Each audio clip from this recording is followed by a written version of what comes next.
What can happen on a fine day, when you decide to go camping with your friends? Well, the Dyatlov Pass incident shows us that pretty much anything. After more than 60 years, it is still one of the most chilling mysteries of the 20th century. So what's the whole story about?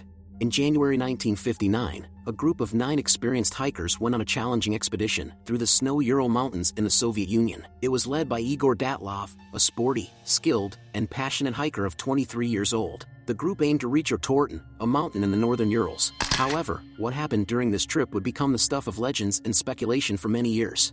The hikers, 8 men and 2 women, students from 20 to 24 years old from the Ural Polytechnic Institute and 1 man being 38 years old, were an experienced and close-knit group. They had the best gear available at the time, and their journey began on January 23, 1959.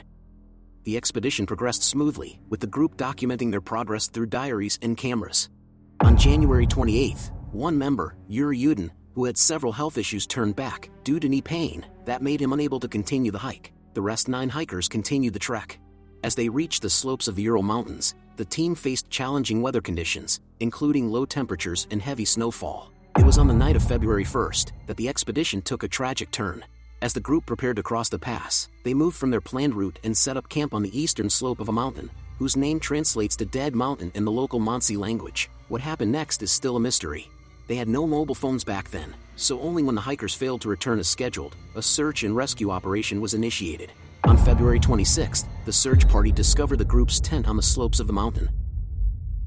The tent was found torn from the inside, and the hikers' belongings, including shoes and warm clothing, were left behind. It seemed as though the hikers had fled their camp in panic, raising questions about what could have caused such a sudden and urgent escape.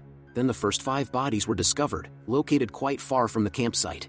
The victims were not dressed enough for the harsh winter conditions, some even barefoot, suggesting they had left their tents in a hurry. The condition of the bodies was alarming. Some had inner physical traumas, but no signs of struggle were seen in the snow around, which only deepened the mystery. Soviet authorities launched an official investigation into the incident, which determined that 6 hikers had died from hypothermia, while the other 3 because of physical trauma. 1 victim had major skull damage, 2 had severe chest trauma, and another had a small crack in his skull. 4 of the bodies were found lying in running water in a creek, and 3 of these 4 had damaged head and face.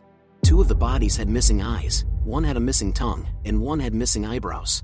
The investigation concluded that the hikers died from a compelling natural force, since there were no signs of animal or human attack. However, people were not satisfied with this simple and meaningless conclusion, which only fueled more speculation and conspiracy theories. Yuri Kontsevich, who was 12 years old at the time and who attended 5 of the hikers' funerals, recalled that their skin had a deep brown tan. Another group of hikers, about 50 kilometers south of the incident, reported that they saw strange orange spheres in the sky to the north on the night of the incident. A mountain pass in the area was later named Dyatlov Pass in memory of the group. Over the years, numerous theories have been proposed to explain the Dyatlov Pass incident.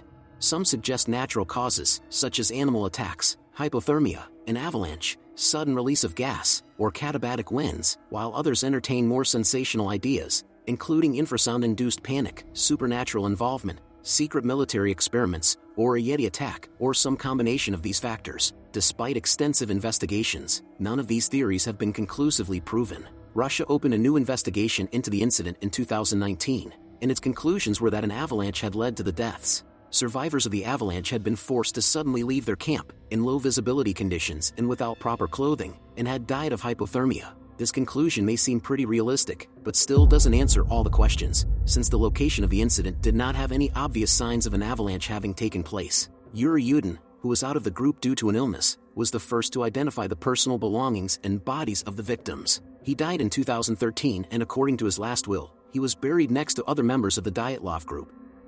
What do you think was the most likely cause of the incident? Subscribe and share in the comments below.